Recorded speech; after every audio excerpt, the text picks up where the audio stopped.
DJ here. I'm gonna be starting up the Anime Otaku Show official episode 1 here in a few moments.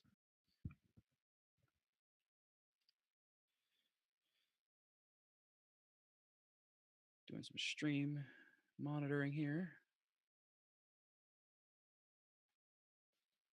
Bear with me. You shouldn't hear it.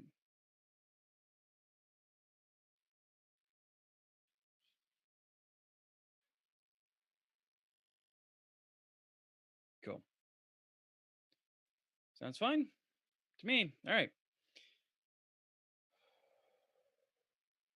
Josh and Carrie will be on here in a few moments. Not exactly sure where they're at, but I'm sure they'll be on in a couple of moments. I'm going to do my social blasting here while I'm waiting for them.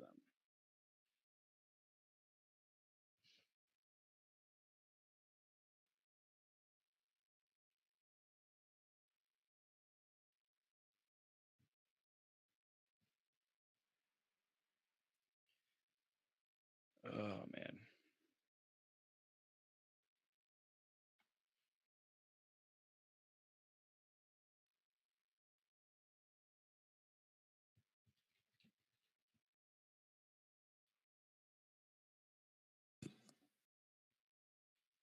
Hello. Hello. So I've been checking the Slack all day and I did not get your ping. I am so sorry. I call shenanigans. Ow.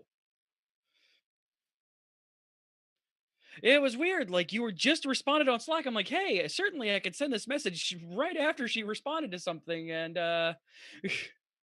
Yeah, no, like I've been checking my because like Josh and I were getting caught up on MMO Junkie because Extra Life thing, and so I had my phone there because I was like, man, the show notes aren't up. That's weird. And God, what is wrong with my mic?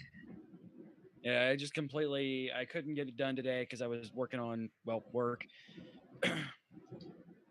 Nope, frick, camera down. Man down, man down. Yeah, I mean, Josh saw it. Josh, is your right mic set? Because I think I'm coming over. Whose mic am I coming over? The fun parts of streaming after a event where you messed with your audio stuff. I think the webcam was picking up actually because it looks like it was set to webcam for microphone. Yeah, it does that sometimes. Yeah, that's a million times better. So like Josh could tell you, I had my phone right next to me the entire time we were catching up. Mm-hmm. Sure. Totally believe you. No, I understand. The thing is with Slack is if you have like some settings set where after a certain time you just won't get notifications, even if you're tagged.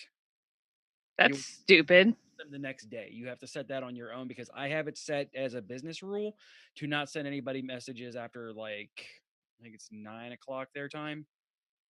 Okay. So you can go out and change that, but as a business rule, I'm like, yeah, I don't want anybody to get message after 9 o'clock because when we're recording, that's recording time, and when we're not recording, that is personal time. Yeah. Facebook, why? Because Facebook.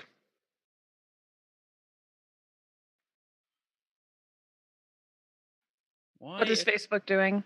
It's not. It keeps going and not responding. I think the add-on that I have that fixes my stream or my timeline because Facebook does stupid things and doesn't let a chronological order be the goddamn default anymore, Right.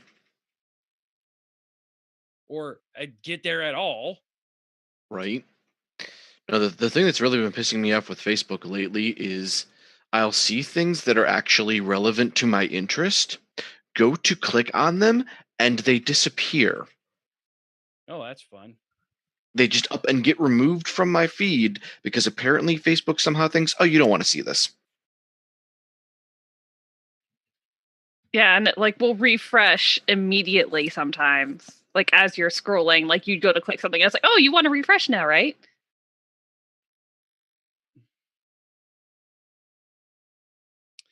Yeah, I've had that happen more than once.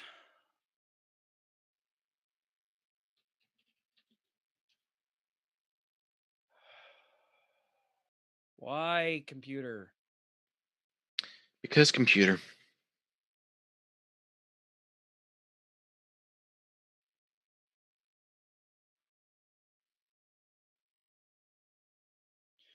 All right, give me some talking, guys. Now I'm looking at stream. Now that I'm looking at audios.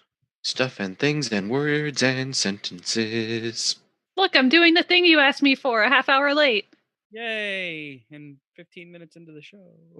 Again, I know. 12. 27 and a half. 13-hour boss fight. Exactly. See, you're getting it. The new king of shonen is here. No, Crunchyroll, no, it's not. No, it is not.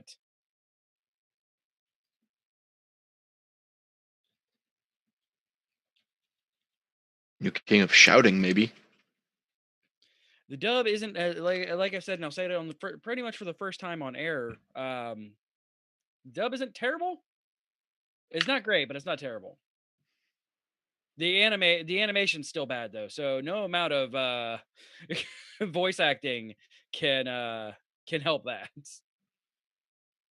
Yes, I'm gonna voice act the anime into being better. Yeah, it's again, if the voices were good, like really, really, really good, I could probably excuse the really shitty Studio Perio animation, but they're not good enough to excuse that.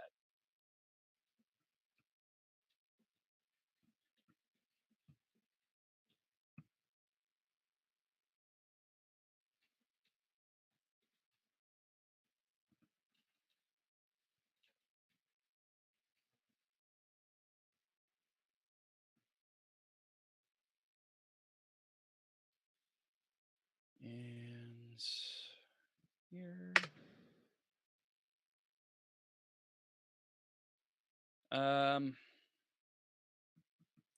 Josh, you do the post. Make sure you tag me in it, please, so it posts to my wall too, please. Yeah, no, I haven't touched it yet, so. You usually do, so please post. Please pick your post and also tag me in it, please. Please and thank you. If I can type, that'd be fantastic. That usually helps. Do do do do do do. Do do do do do do. Why am I low? Why am I low? I don't know. I have to be asked to be heard by Audacity. Did I peek? Kai, back in the box. That's like a mix of Kai and Pride. Are you saying that I have like 3 voices? No, I'm saying that you had the growly of Kai and then Pride's volume. Because he's kind of shouty, but he's Pride. He's supposed to be. Right? And he's also not Asta shouty. Yeah. That's better. Fist it. Whoa, hey now. Oh, fix, not fist. One punch. All right. I think I'm good on my side, so I can go over to OBS, remove the pre-show, and pull up Soundbird. Are you guys ready for this? Let's do it. I like that. I like this one. All right, guys. Going in 3, 2, 1. You are listening to a That podcast is of the loud. Geek.io Media Network. For all of our shows and more, visit geek-io.net. And to help support the network, head over to patreon.com/geek.io. Hello, gentle listener. While Geek.io holds its talent to the highest standards, what follows will likely involve the sort of language usually reserved for sailors on leave. If you're of a delicate disposition, then perhaps you would consider a different podcast. Hold on. I'm doing this on purpose. Popping to record, making sure that the video's captured too. All right. Now for a lesson Konbanwa, Anime Otaku Show Yokoso. Good evening. Welcome to the Anime Otaku Show. You may have heard these words before, but I'll teach you what they really mean. Remember, we will be discussing all episodes up to the ones we talked about tonight. Natsuko Sokora of Nishi Nanada Soyo. If you don't like spoilers, welcome.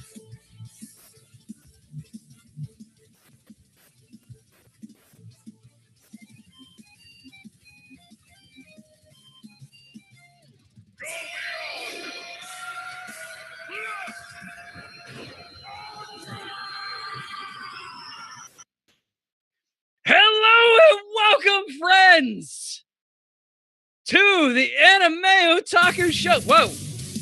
What? Again. Why is that playing again? Because it goes with everything, remember? Apparently, that never has done that. That's really weird. Oh man! So, Konbanwa Otaku, of course, is the Anime Otaku Show. This is an episode for Realsies 1. CJ, I didn't put any nicknames in here, so I'm not going to play this game tonight. Boat and joining me, and of course, into this magical journey that we call Animus is Josh McGrath What up? and Carrie Wilcox. Hello.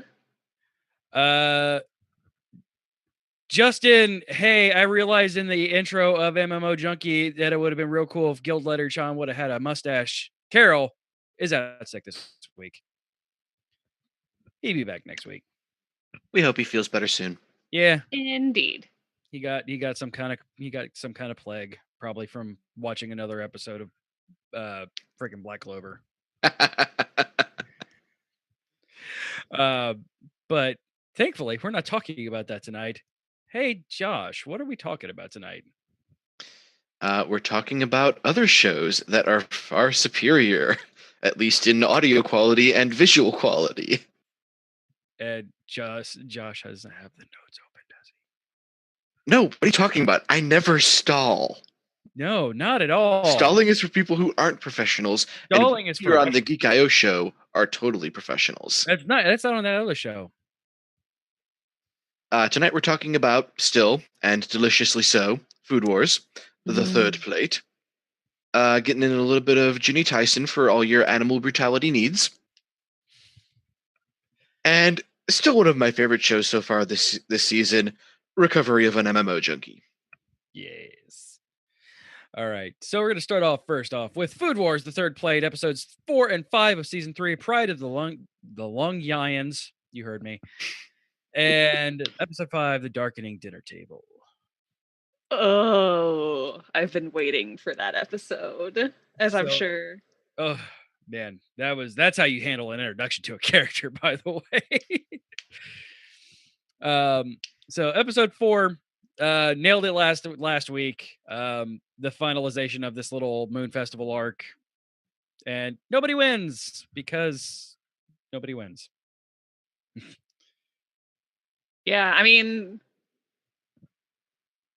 technically it's one of those, well, we both won, so that means that none of us are winning. Yeah, because we got a flashback about Kuga making a promise to the first chair, about, if he could place, I forget what it is exactly, but if he got amazing, then he would actually be able to challenge the first chair again. And neither one of them met their promise to their senpais. Yeah, and the great thing is like, technically, you could say that Soma did meet his promise because Kuga just said, you have to beat me at one thing. Yeah. And Kuga actually acknowledged it as beating him on that one day. And then Kuga's Soma like- was like, no. Kuga's like, all right, I guess I have to prepare for Shokugeki. I'm okay with that. And Soma's like, yeah, no, that's not what I said. It doesn't count. I'm the protagonist. I have to get it right the first time. I like Soma in a lot of things. That one kind of like, seriously, Soma? No, just stop for a moment. Be okay. You be all right. And then we got second chair kind of back introduced, and the fact that she didn't have a booth at all and just ate everywhere. Yeah. Yet another case of the infamous anime girl black hole stomach. Yep. Well, at a culinary school, there's probably a few of those. I mean, like, the Shokugeki judges actually seem to be clearing all of their plates more often than not. Yeah, especially at the competition last year, like they or last season, like everybody finished all of their plates every time. So Well, I mean, you saw how those plates were making them feel. You'd Yeah. finish too. we got back to going the Eki route again. We got a bit. Didn't really get too much of that in 4, but we got a bunch of it in 5. Yeah. Because Ugh. I mean, 4 really just bridged into 5. Like this was the week to do these two together. Because not a ton happened in 4. The Moon Festival's over. Soma won one day and is not getting expelled. Shocker. I do like, though, how organically this, basically how organically Totsuki teaches making connections. Yeah. Because that's kind of everything in the culinary world. Exactly. It's not what you know, it's who you know. Yeah. I mean, it is partially what you know, but Yeah. I can't make an earnest quote otherwise. Though I teared up at the end of episode 4. I am a sucker for shonen, and I am a sucker for the power of friendship, and seeing freaking Meat Chan and freaking the Italian Mimisaka. brothers. The Aldinis and Mimisaka. Yes, and seeing them come up there and freaking Ditto, Chef Ditto, and his Perfecto tres. yes, and seeing them come back, and I'm just like, I got a little misty. Like I am a sucker for that though.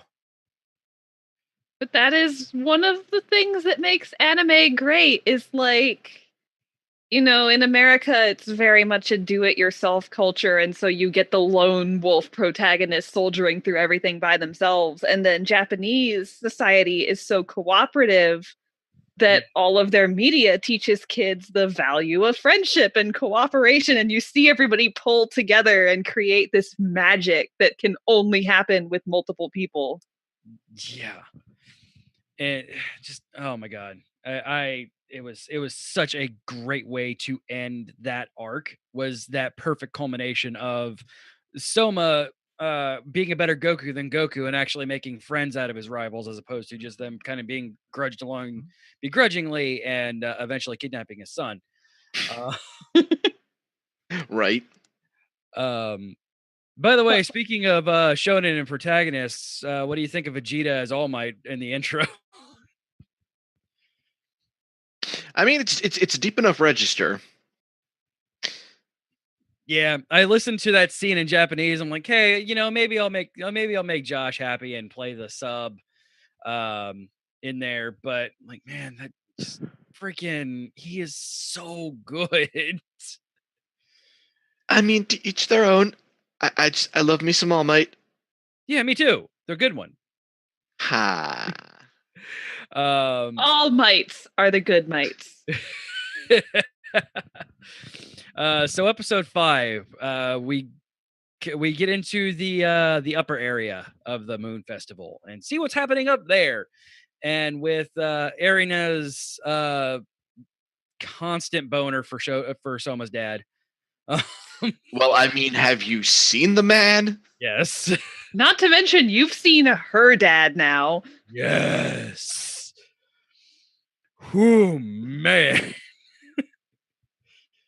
And the douchebag of the season award goes to. Yep, it's like, hey, if you had any question of who the antagonist of this season is, boo.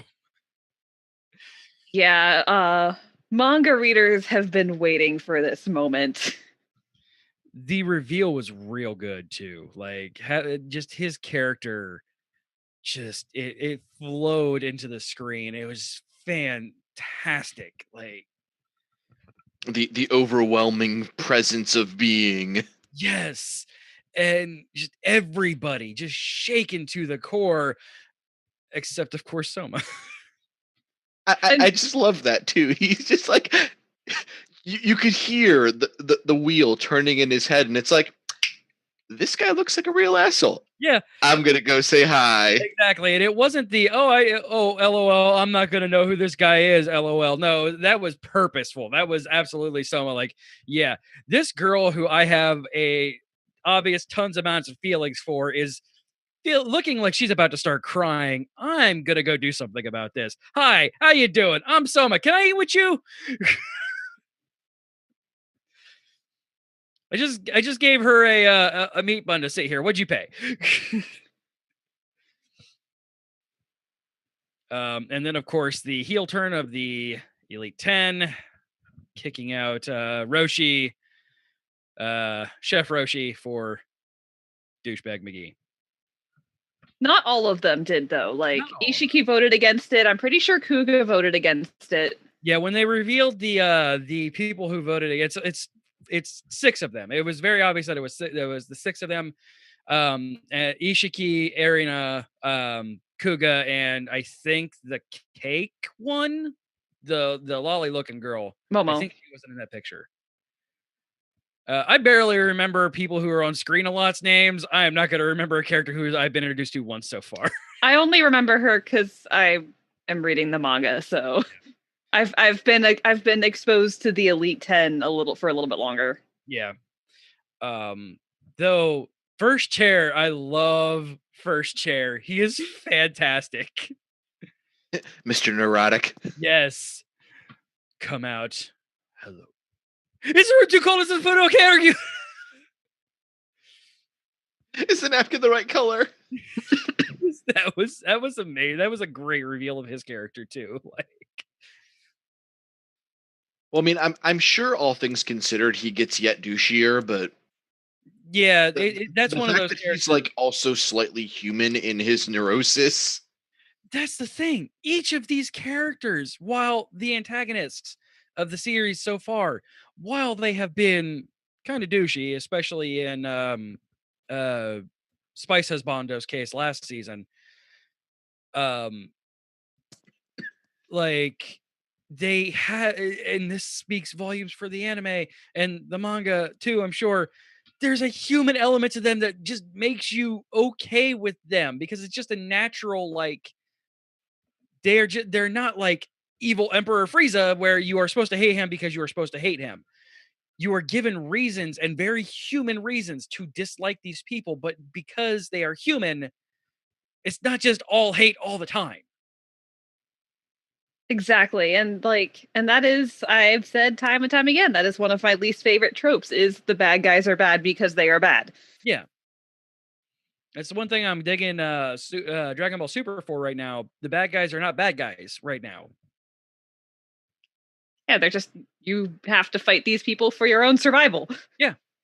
Well, they're not even the bad guys. They're the other universe's good guys. Exactly. Everyone is there for the exact same reason. They don't want their universe exploded. Exactly. And that adds something that kind of gives, other characters a chance to build. And we'll talk about that here in a little bit. Because the last couple episodes of Super have been something else, man. I am super stoked to watch more Food Wars, and I cannot wait to talk to you about it in 2 more weeks. Also, speaking of Dragon Ball and Food Wars, technically, Soma isn't Goku. He's Gohan. Oh, yeah, definitely. He has a dad that just goes herring off wherever the fuck he wants and leaves him in someone else's care. Piccolo Grandpa basically took him under his wing. Yeah. Oh, absolutely. Yeah. His dad is absolutely Goku, just going off, adopting other kids and making them attached to him. In the case of Erina, like, yeah, absolutely. He is definitely Gohan, and that makes him better than being Goku. But most characters are better than Goku. Yeah. I said it. Fight me. No, you're not wrong. No. I mean, Goku is he's the bridge, in my opinion. He's a necessary evil in those, because without him, it would be disjointed to all hell and back. He's not a good character. He's just needed. All right. So I still want to read the manga where Yamcha's the protagonist. It's real good. It's real good. So we ready to talk about some aminals? Oh my. Peta, you may want to switch off the stream. Oh, Well, animal brutality jokes and everything. Peta. So Juni Taisen, Zodiac War. Everybody clap your hands. Episode 4, The Enemy, a Noble Primate. And Episode 5, A Wolf in Sheep's Clothing. I was really expecting Monkey to die at Episode 4. You got attached to her hardcore. Eventually, though, they were gonna have to break the pattern of the person who gets the flashbacks dying in that episode. Yeah, but I wasn't expecting it through this. Like, Sharyu, Ken. yeah, like watching her gain her monkey powers from real monkeys. And let's be fair, those guys' designs were fantastic. Oh yeah. Because not only in looking through the three of them could you see the 3 states of matter. Yep. Solid, liquid, and gas. Mm-hmm. But they had the see no evil, hear no evil, and speak no evil motif going as well. Absolutely. And it's like, so good. And I just I like how Sharyu's like, yeah, I can use this to stop people fighting. And they're like, why didn't we think of that? We kind of embody that. Why didn't we do this before? And they were too busy monkeying around. Yeah. And then of course, she is actually a waifu. Yeah. So yeah, she is. Perfectly balancing this character who you get the feeling of, obviously she can just decimate everything around her, but she has to make these sweets that are so delicate and she can't do anything about them, and she calls them her real battles, and that's so adorable. And her normal husband, who I'm sure is just a programmer or something, and he's Average salary man. He's Joe Normal. He's Joe Normal, and just having him. He's a code monkey. No, bad. Yeah. Bad. It's never a bad time for a Jonathan Colton reference. Yeah,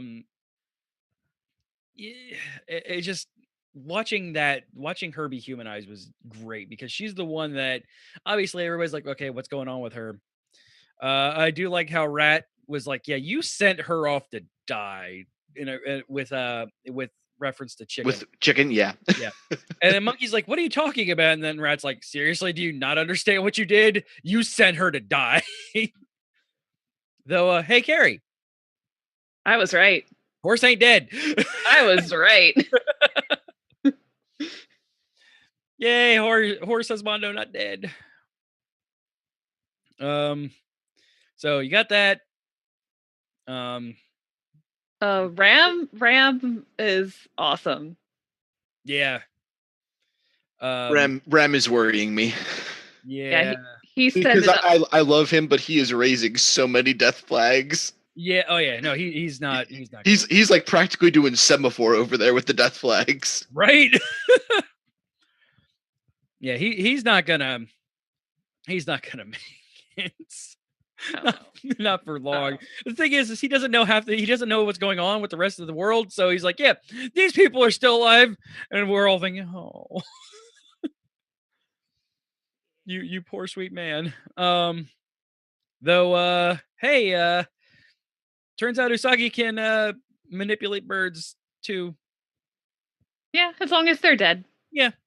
Still not answering the fact if he needs to kill them, or if it's just his blade that needs to touch them, or what. Well, they're probably, closely guarding that reveal as to how it actually works, because that's probably also key to how to stop it. Yeah. Which is going to be important for whoever's fighting him, because, yeah, well, that man is obviously in peak physical condition. Right? You see every one of his muscles and tendons.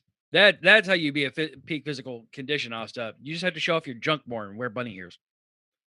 Please no. It's in my head now.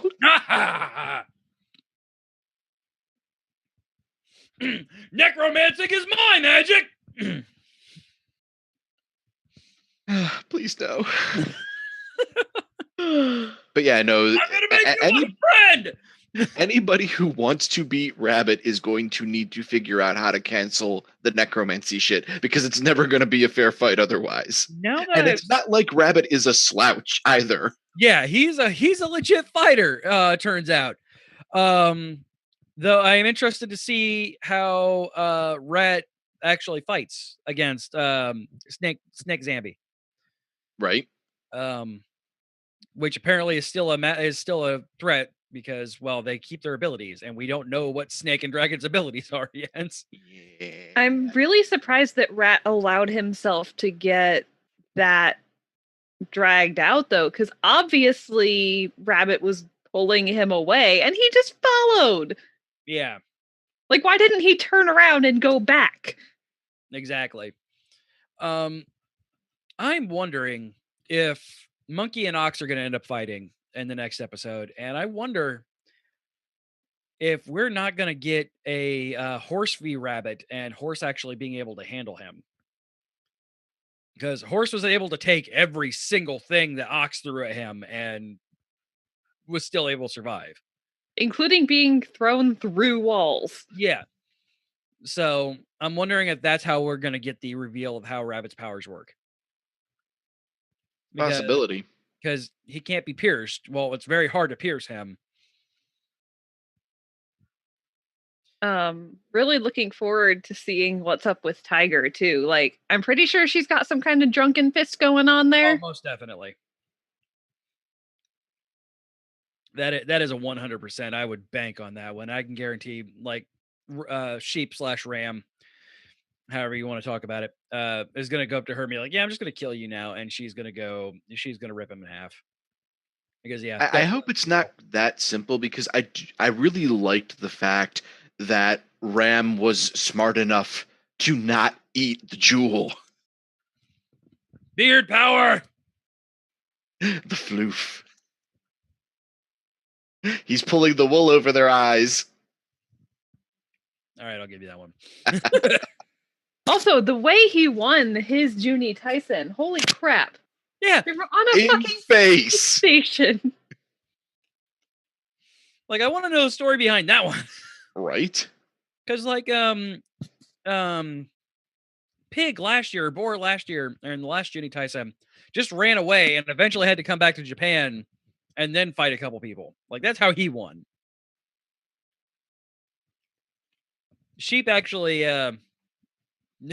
went to space about it. Yeah, it seems like that was their arena that time because it's like it's different every time. Yeah. And so their arena was just the space station. Yeah. So I watched episode 1 of this in the dub, by the way. And it's not, again, with the recurring theme, it's not bad.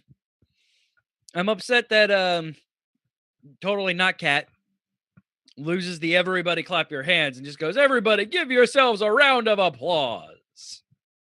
Ugh. Not the same. And also, they directly say in the dub, oh, wow, they relocated this town of 50,000 people overnight. Instead of the strong indication that they murdered 50,000 people overnight. Yeah. We did get the fact that this is pretty much a just a betting game for hyper rich people too. Mm-hmm. Well, I Yep. mean, that's not surprising. No, that was not a surprise. It was a reveal, not a surprise. And the fact that like the rest of the world doesn't know this is going on. Yeah, It's just people in power. Which, yeah, a little bit of social commentary there, Juni Taisen. right. We did get we got the hey, we're almost halfway done with the season, so we have to give you guys a quick update on how everybody's doing.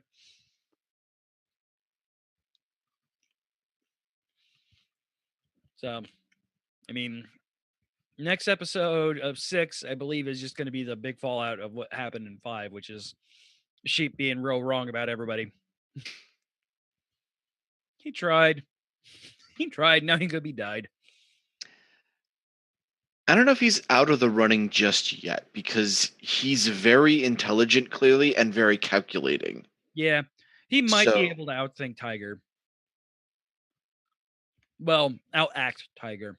I was gonna say, he can definitely outthink her because she seems the type to not rely on thinking as much, Yeah. or at least not in the same way that Sheep does. Exactly. And I mean, his whole plan right now is to, form an alliance on deceit, but he's clearly got contingency plans. He wouldn't go approaching these other highly dangerous warriors if he didn't have something in mind. He's kind of like old sheep Batman. Man, if we named this show, that would definitely be the name of it. Yeah, I don't know. Yeah, but yeah, you're right with the death flags though. Grandkid got to raise him. Already won a Juni Taisen, check. Complete and total backstory, check. Grandson would have been sent if he didn't go, check. I Yeah, volunteered. the fact that he's doing it for altruistic reasons is probably the biggest and brightest flag at the moment. Yep. Oh yeah. And this show that not a lot is good and sacred except for Monkey, because she got a booty and she girl, so she has to be good. It still weirds me out that she's wearing just panties instead of an actual outfit. Yeah, I thought for the longest time that she was wearing trousers and really tall boots. And Yeah. then she was moving around in the rabbit fight, and I was like, those are thigh-high stockings. Yeah. Yeah, that's a little weird that this woman who her fighting style doesn't even necessarily need to be, hey, I need to be unencumbered from clothes.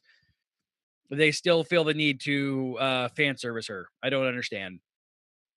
Well, I mean, they had to absolutely cement the waifu tier somehow. Yeah, and I guess making her run around in panties is one way to do it. I mean, they do seem to have some kind of weird costume dress code thing going on. Yeah, but I mean, I thought the complete fan service was just that was chicken, but apparently Yeah. we needed full blown. It was chicken of the studio. Yeah, it seems to be this is the whole anime girl trope. Every one of them has to be. Speaking of, I don't think any of the females were wearing pants. No, because Tiger's in a bikini and thigh highs, so Boar she's got was Boar was wearing pants. She was wearing a long skirt, I thought. Oh, yeah, Yeah. but she was still wearing a long skirt. It was her top that was more so, hey, look at these gigantic boobs. Still, it makes me wonder if part of the costume dress code is women are not allowed to wear normal pants. Just to piss all off I all want the are women. pants, a decent pair of pants. Hey, that's twice in 48 hours you've been. We'll say that. And have it make sense. Yeah, that's gonna be any female's winning wish. I just want to wear pants. Also, that's Rabbit's wish too. I just want to wear pants. Oh, Rabbit. it's the weirdest, greatest looking character I've seen in a while that I just want to hate. All right, so ready to move on for Murderfest 2018? Yeah, let's. I think we've beaten the not dead horse. Yeah. So now we've beaten them. Now we have to go into recovery of an MMO Junkie. Oh, this show, aka the reason we were late today. Or what was it? A recommendation of a wonderful virtual life. Yeah. Your role has it on there. I'm like, how the hell is that? Like, it's a completely different title. What are you doing? Well, I mean, Food Wars is specifically an English language title. It's not actually called that in Japan, so Yeah, Shokugeki no Soma. I guess, but like My Hero at least incorporates both My Hero and Boku no in their thing. So I don't know. That's weird. I wonder if if it airs in Japan as recommendation of a wonderful virtual life. or if that's just the subtitle. Yeah, or yeah, because I can't read kanji. I can barely speak any Japanese. Well, So, because because I mean, like the Beck anime was subtitled Mongolian Chop Squad, so Hey, they were made to hit in America. yes, they were. All right. God, if we ever do a nostalgic episode, We have episode 3, Like a Maiden in Love, and episode 4, Secret Triangle. We got Stuff backstory of happened. everybody else, guys. Stuff happened. Yay! I knew the fabulous elf was a female. I knew it. I'm kind of sad, but I know Japan and their weird relationship things. I was kind of hoping that it was still I mean, they never, though directly, they never said husband or wife. Yeah, They said married. This is true. but same-sex marriage isn't legal in Japan. This is also, I don't know. We can hope, anyways. Maybe they're a married gay couple playing in America on a Japanese server. Yeah. Make them weeaboos. Make it totally relatable. But either way, I love that they address things like one spouse playing on the other spouse's avatar. Yeah. Just because you're married doesn't mean you get to control his character. That's not fair. And also, I really love the fact that it's the super fabulous elf and the big guy. Yes. It's so cute. Like, those are always my favorite couplings when you have the total and complete dichotomy. It's adorable. Love it. I love it. And we got the fact that she is actually unlike freaking the main two characters, the girl is actually just a college girl. And she's really in love with guild leader Chan. Right. Speaking of which, we got confirmation on Guild Leader Kun. Yeah. The kid from the convenience store. Yep. And he actually went through, like, they didn't tease us for 5 episodes about, oh, I should talk to her about this game. No, they just went for it. Yeah. We got confirmation. We got real faces of everybody except for Fabulous Elf and Big Dude. We just know that they're married. So that's lovely. The fact that they're just like, yep, this is just gonna go. So I wonder if there's gonna eventually be a at-home con going on, and all of them actually getting together in real life. Right. Just super awkwardly staring at their feet, except for maybe the college girl. Because she seems to be the one who is not as socially awkward. Then again, I don't know Fabulous Elf and Big Dude how they act in real life, but the rest of them are all super socially awkward. Also, can we just briefly address how wonderfully the series handles the stupid little minor things about things like online gaming, where like big guy logs in and the characters clip? Yes. How can you see what I look like when you're standing in me? Or like when Sakurai gets completely boggled by Moriko's story. Yeah. And Lily just freezes. Yeah. She doesn't blink. She doesn't idle animation. She just stops. Yeah. Like Lily-chan. Lily-chan. Sakurai, not a dummy. Not a dummy. And for, you know what, the 4th episode running, Kawai-san. Yes. Best work, bro.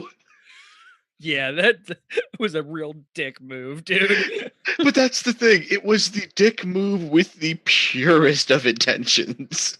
Yeah, I'm wondering if he's gonna going to flat out give Sakurai Moriko's number, and if right now he's just teasing him to be a bro, and he's like, yeah, seriously, here you go. Well, like every last bit of his actions in these episodes were for Sakurai-san's sake.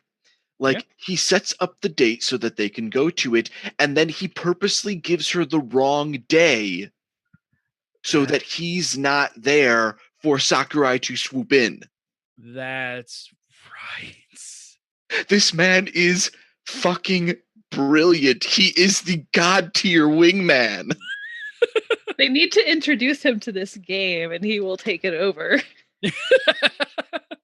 Oh, you know that's inevitable. Now that they're giving him a backstory, he's gonna get into this game.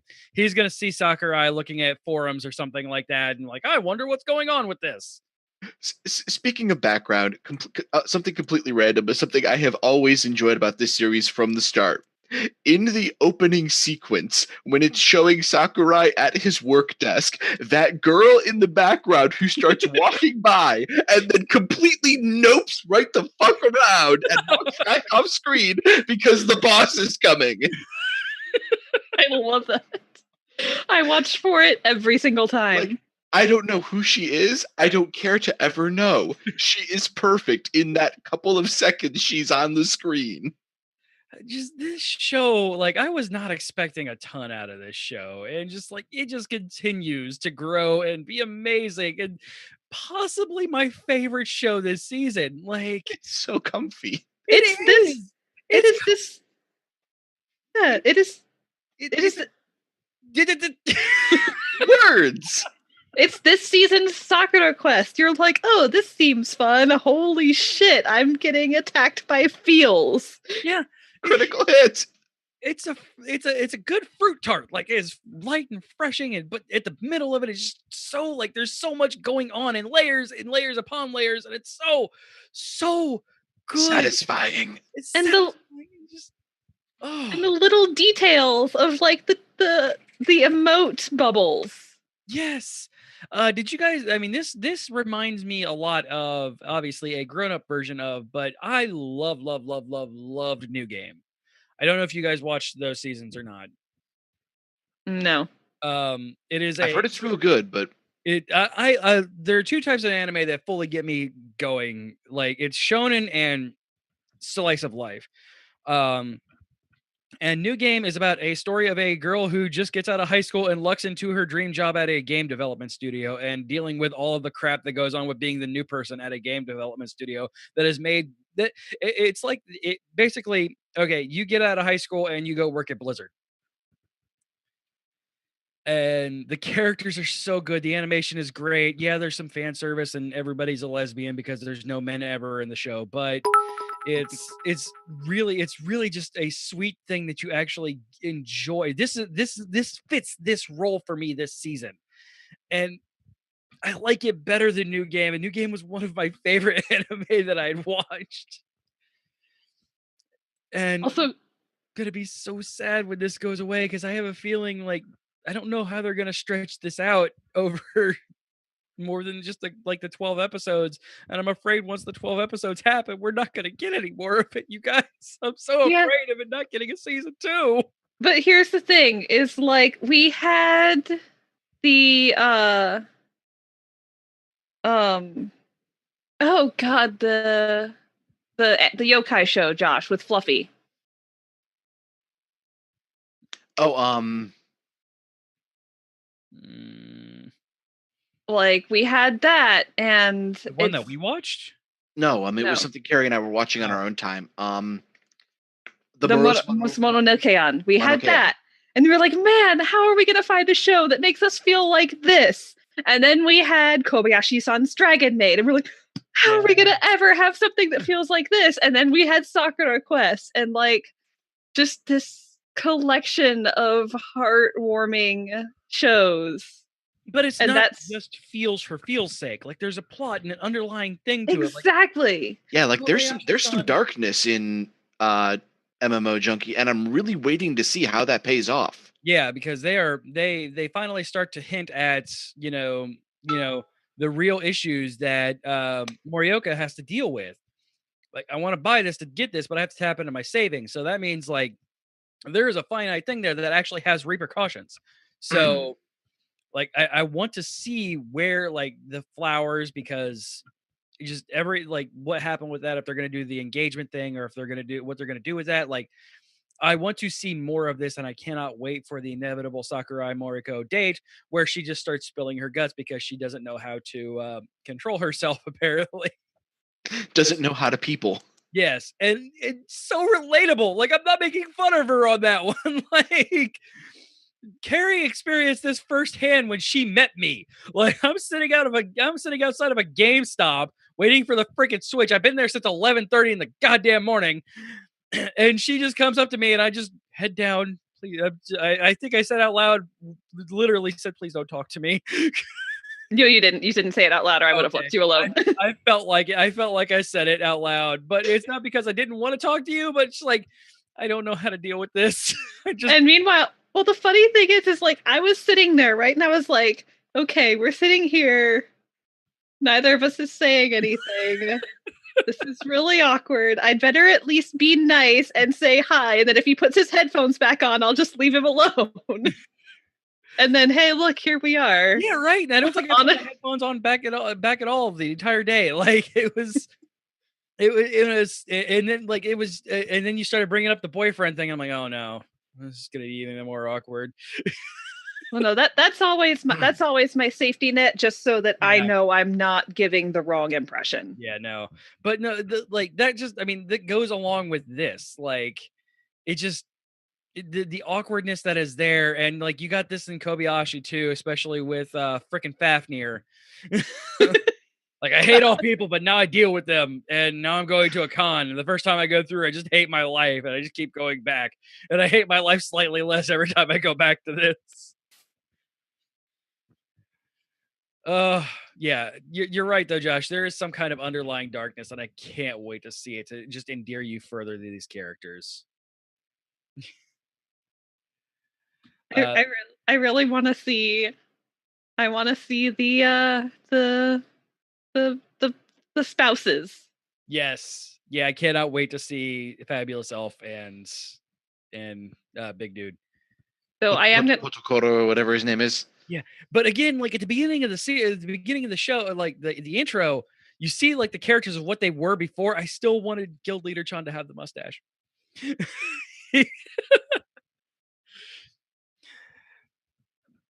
Oh man. All right. Anything else on Happy Fluffy MMO Junkie time? Watch it. Yes, More, if you please. are not watching this, watch it now. More and more and more and more and more. Yeah, more and Mori, more Mori. and more and more and more. That is something else I really like about the show is the people aren't super fucking dense. Yeah. Like there's a little bit of density going on, but they're putting 2 and 2 together as it becomes relevant. Yeah, Sakurai's not going to wait until he physically meets her and she admits to what she's doing to realize that, hey, this is Morioka.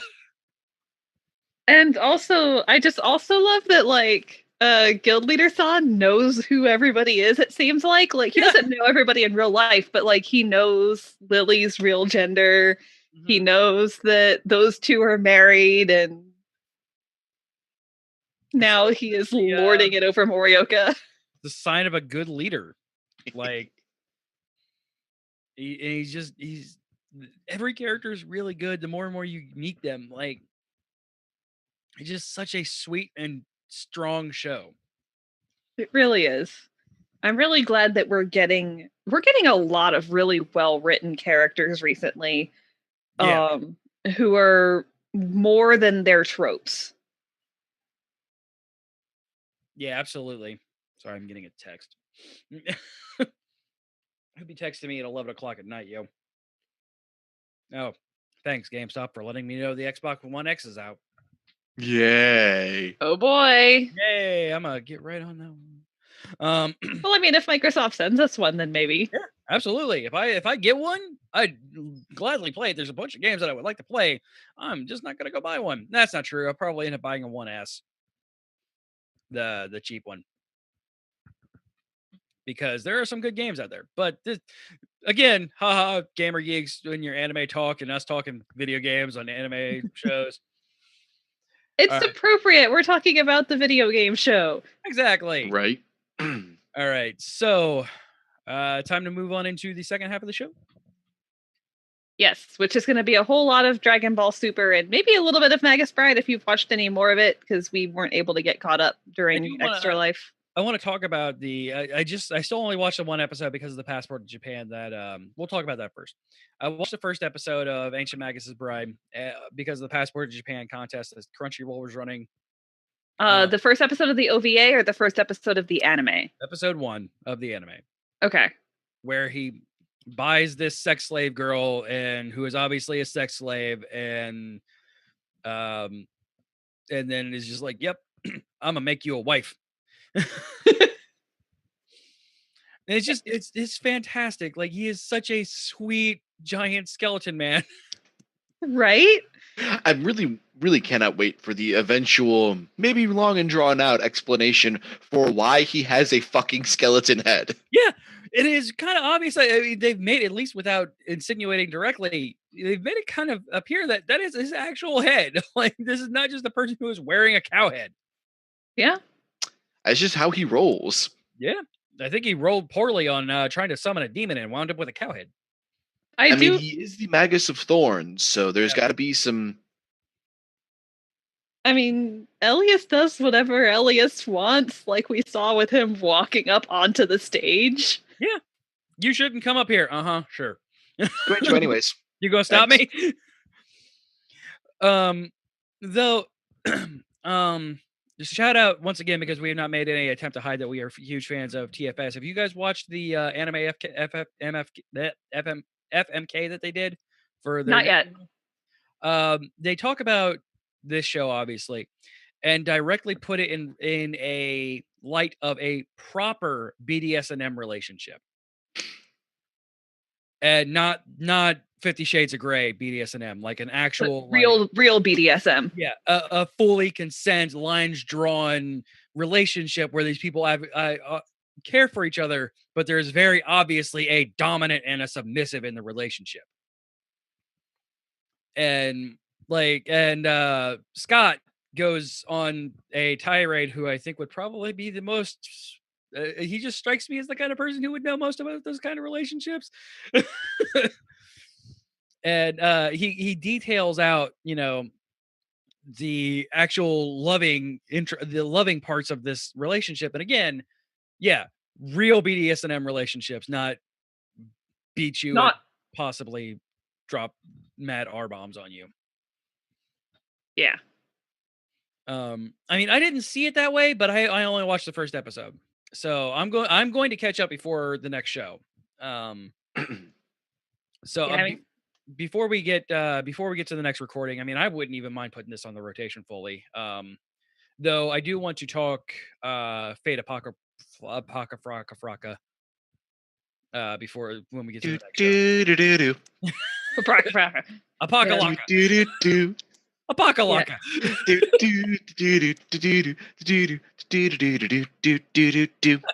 yeah, I definitely get more of the feeling that Elias is taking the lead because that is what he does. He is Yeah. a very old being with a lot of authority, and he's used to taking charge of things. And she is used to being thrown wherever the winds may take her. And so she's like, the winds threw me to this awesome, really nice person. Okay. And these pixies seem to like me, and then they try. Oh God, what are you doing to me? Never trust the pixies. Also, the fact that he calls them neighbors, like they're not neighbors. spirits or, monsters or anything like that. They're their neighbors. Yeah, that's just the neighbors. They're loud. Don't follow them. And when she follows them, I guess she'll learn her lesson, or she won't. Whatever. But you'll notice he didn't directly save her. Yep.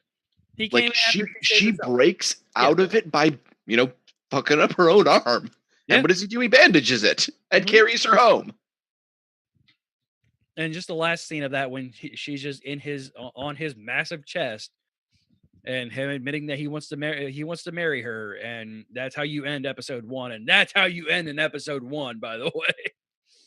And that's the thing is, you get a lot of his character in that moment, because one, he's making his intentions very clear, but he does not say, "You are going to be my wife. I hope to make you my bride." Yeah. There is the implied fact that he is not forcing her, even though he purchased her. Yeah, and they kind of bring that up. It's like, all right, do it or don't, whatever. I'm not going to force you to do anything. And she's like, I guess you don't. I guess I really don't have a choice on this. He goes, I guess not. But it obviously, he strikes me, and he proved it, that if she's going to go off on her own, she's going to go off on her own. Let her make her mistakes. Yeah, if she wants him there, he'll be there. I seriously doubt if she would have went into the fairy portal, if he would have stopped her. He would have just probably. Would he have raised hell going in to get her? Probably. Yeah, possibly. I mean, At least, but I don't know. Like, and again, I don't know anything about other than the first episode. The insinuation is if she would have went in there to go and if she chose to leave the world behind and go after the phase and become a pixie, it would just been all right, whatever. Moving on. Yeah, and it's pretty clear that he didn't buy her with the intent of owning her. It's I want this person around, and in order to have her around, I need to get these people to let go of her. Therefore, I will buy her. Yeah, because she has the power and is a human that can actually see and feel magic and stuff like that. So kind of weird, like Shin Megami Tensei world is this though, that she's an actual just legitimate girl, and then she's like, all right, I just don't care anymore and I'm gonna sell myself to slavery. Yeah, like where does one find out the routes for that? Because I'm fairly sure that's not going to be on Google for obvious reasons. Yeah. There's something going on with those slavers because she was literally about to throw herself off the school roof and they just showed the fuck up. Yeah. This is true. Magic. They Because do they didn't magic. care when Elias showed up because, giant 12 foot tall or however the hell tall he is. He looks like he might be somewhere in the like high 6, maybe 7 foot range. I'd say he's easily 7, like because he was standing head over shoulders over the other men, and average Japanese man height is 5'4". So, all right, so yeah, I loved it. I really and truly loved it, and because I've been doing this about shows that I enjoy, I immediately went and watched the dub of the first episode, and it's real good. This one's really good. I don't know the voice actor of Elias, but he nails it really well, and there's only a little bit of auto-tune to his voice. Yeah, because he does need to have a certain ethereal quality to him. Yep. And I don't think, it's not all the time. It is pretty much when he needs to be authoritative in any way, and that's the only time that they add that little bit of auto-tune to him, and it's obvious, but it's not off-putting. And it like that's might also be intentional on his part as well, due to the fact that looking at the way he's made up, he probably can't speak without magic. Yeah, he is just a bonehead. He does not have lips. He doesn't look like he has much of a tongue. Who voiced But him? either way, he's not going to be able to speak Yeah, without magic. At the very least, inherent biological magic. yeah, absolutely. Yeah, some kind of weird magic is going in there, and it works. It worked out very well. But yeah, great show. Yeah, oh yeah, absolutely. And like I said, it works very well in the dub as well. So I can't argue at all. Looking up. Just wait until you see. Oh, like I said, I am excited to start in on it. It's just been We've been busy lately. Yeah, it's been real busy, and yeah, I just haven't caught up on it yet. And I am, but it is not an if. It is definitely A win. Yeah. All right, Darken Ball time. Dragon Ball time. Not quite caught up on this yet either, but I've been trying. Brian Mathis, by the way, Elias, and you would know him from frick. I'll look that up here in a little bit. So episode 113 and 14. The fallout of pretty much both of these are the episode 6 focus, or the universe 6 focus, after dealing with both Hit and Kaba being taken out. It is dealing with Khalifa and Kale fighting Goku. And they're just kind of doing it. Like they're not, that sounded weird. Episode 113 is pretty much just Khalifa like going toe to toe with him in Super Saiyan 2 versus Super Saiyan 2. It does come to a point where it's obvious that, he is, that she's out of her league. But eventually, again, I'm a sucker for it. The power of friendship, Kale shows up and Goku's like, yeah, come on, guys. You guys work together. You might have a chance against me, and I'm willing to give you that. Because he's Goku and he just wants a good fight. Yeah. Which concussion was it? And he's like, all right, cool, and they fight together, and then, well, it's still more Khalifa, and then Goku just kind of manhandles Khalifa and is like, Kale, come on, seriously, come on, you have to fight me too. And then Khalifa's like, yeah, like, and she calls her.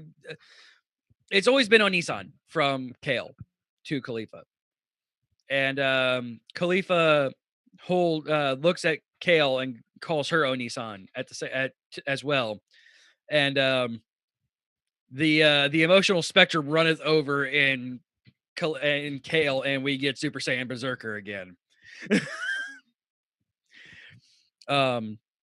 To a point where it was so strong that apparently it knocked Kale's memory out, and Khalifa's memory out, and completely forgot that this person does not understand who Khalifa is in her Berserker form. And she goes up and tries to give her a hug, and Khalifa just grabs her hand and smashes her into the ground. Whoops. And Goku's like, oh shit, I really have to actually work on this one, because he also remembered that Berserker is not exactly easy to handle. They almost knocked me out of the ring last time. You mean Broly form? Yeah, exactly. Yeah, Kale Broly form. It's called Super Saiyan Berserker in this one. Though I don't know if it was just a sub error, but Crunchyroll directly called her the legendary Super Saiyan. Whoops. Yeah.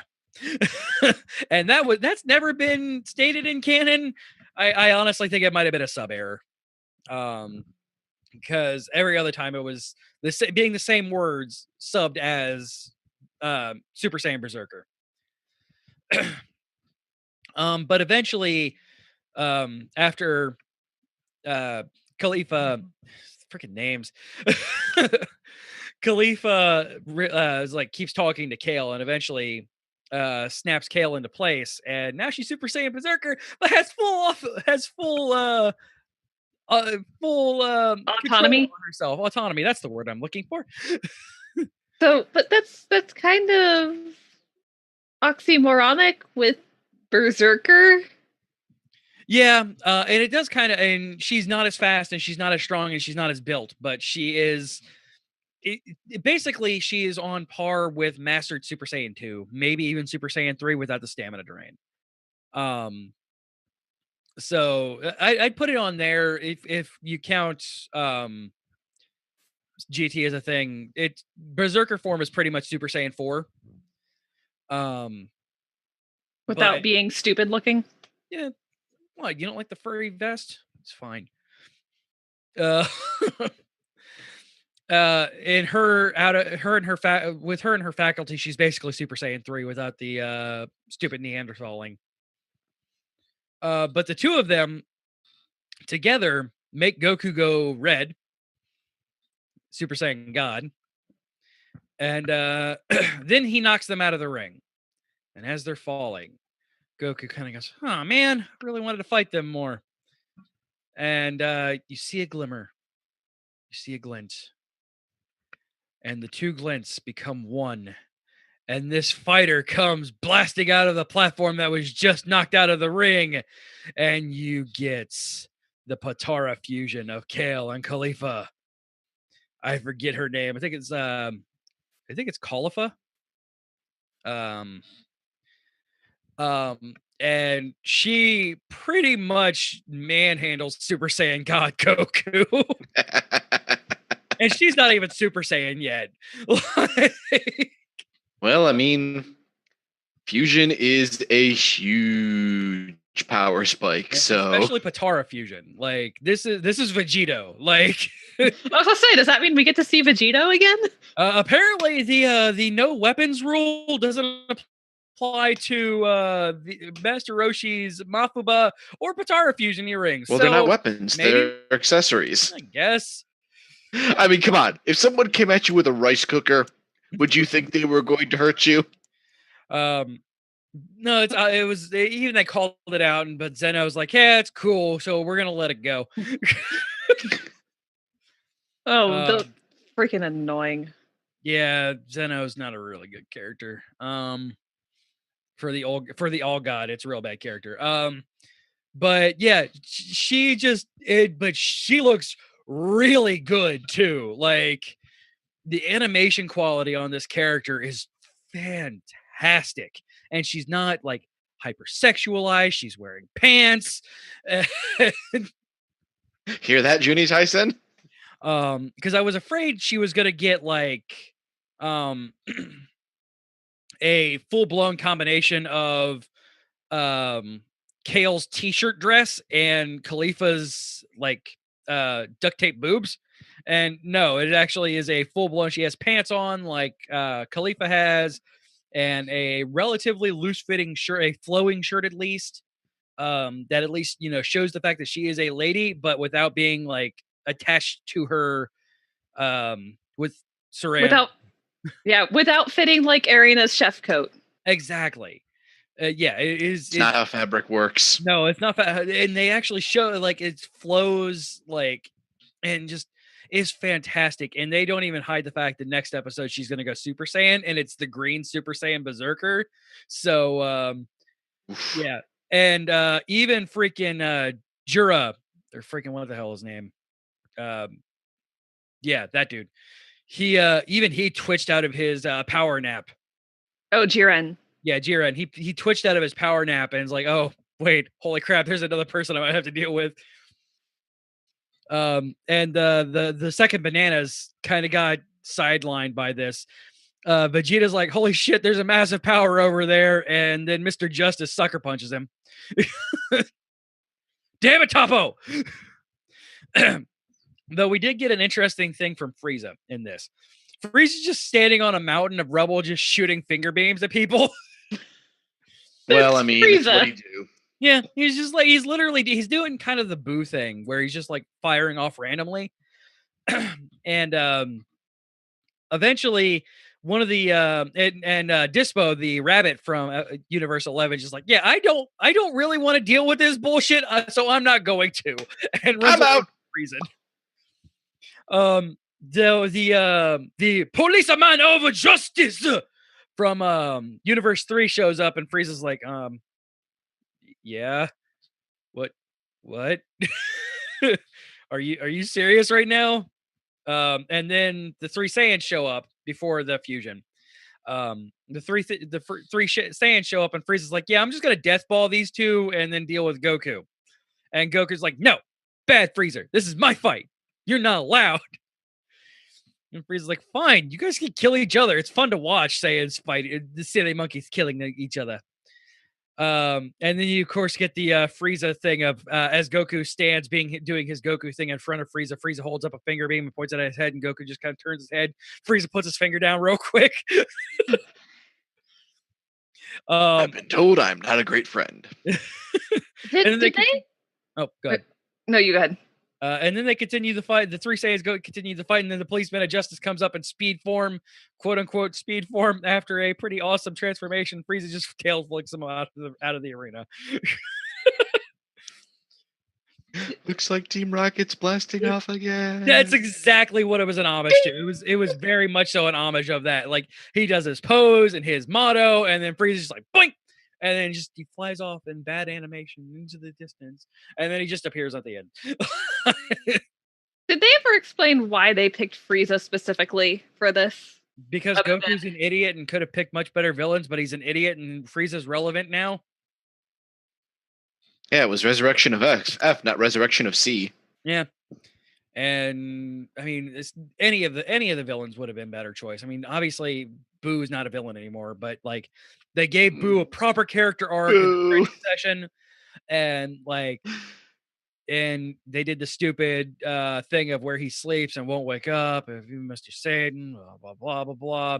Cell's never even mentioned. Raditz still doesn't exist. Nappa's not there. Like, to be fair, I'm pretty sure that Raditz has been just completely outclassed a long time ago and would have been destroyed instantly in this tournament. I don't know. He is Goku's brother. Like, it would not surprise me that, like, hey guys, remember I have a brother, and let's see how he's doing. Go down there, and he's like Super Saiyan God all over the place. Like, let's be fair. Nappa is totally having the time of his afterlife with Mez and Gauze. Oh yeah, oh absolutely. But I really want to see that. Like, I really want to go back down to Hiffle because I can't call it hell. Only Jadenba's in hell. The other two are in Hiffle. No, you played the mature bumper. It's okay. No, I don't want to call it hell. They don't exist in hell. They exist in Hiffle. But yeah, oh yeah, absolutely. Those three are doing squats and running Squat around. thrusts all over the place. And freaking blonde dude from the afterlife, the other world tournament's there too. Like, but like you could have picked so many other characters, and there was such a big push of getting PyCon back out there. And then of course there's Cell, who could have been a third Super Saiyan God, because I really wanted to see that happen. Like, I wanted to see Cell go red. Like, and then he turns Super Saiyan God, Super Saiyan, and it just turns into a big old Cell Junior. But yeah, the plot reasons behind Frieza is he was relevant, and they have to keep him relevant. Marketing, as Masako says. Cell is infinitely more marketable. Yeah, but you haven't had a movie after Cell for some reason. Still not sure why Cell hasn't gotten a movie. I mean, he wasn't even like in the future of the history of Trunks movie. Like, That's surprising. yeah, like they barely referenced Cell in the history of Trunks movie. No, quote unquote movie. It was like an episode and a half. But yeah, they barely referenced Cell, and then but yeah, they referenced him, and then they show at the end of the movie the alternate timeline where they find where he finds the uh time machine and go back in time. But yeah, Frieza's Frieza, and he's still there, and he goes gold to take out Super Saiyan 2 apparently, because that's a thing. But flicks Team Rocket, policeman of justice, away. I like that guy's voice though. It was fantastic. He was Japanese Craig, and he was fucking amazing. All right. So yeah, this has been the first real episode of Anime Otaku Show, guys. Thank you so much for hanging out with us. If you want, thank you, Josh Carey, for showing up. I guess it's only appropriate for somebody to miss the first episode. It was me last time, and now it's Justin. Look, man, he's running as fast as he can with the toast hanging out of his mouth.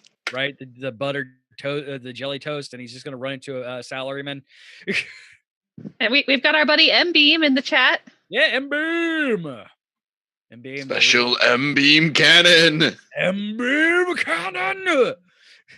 Squat, squat, squat, squat, squat, squat, squat. Oh, yeah, the squat thrusts. Yeah, boy.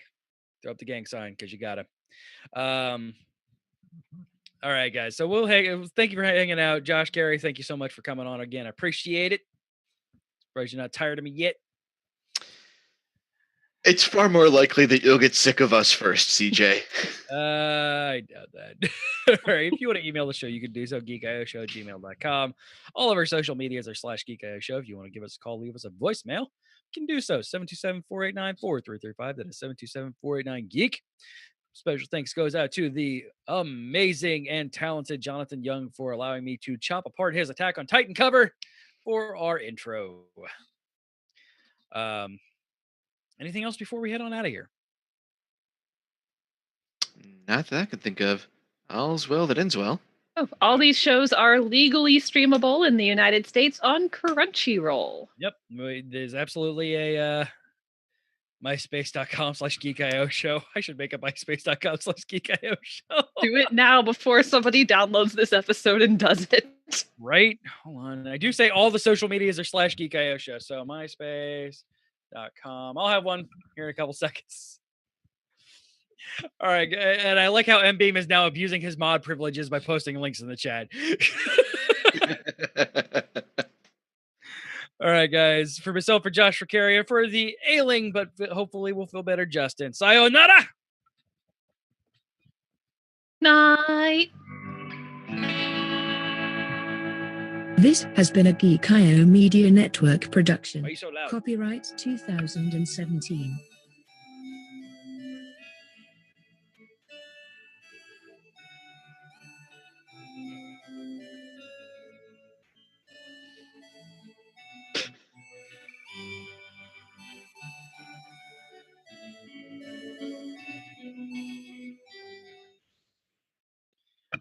So you can sign up with MySpace with Facebook. That's what I was laughing about. Oh, poor Tom. Poor Poor Tom. Tom. Bye. How At least I have you, Tom.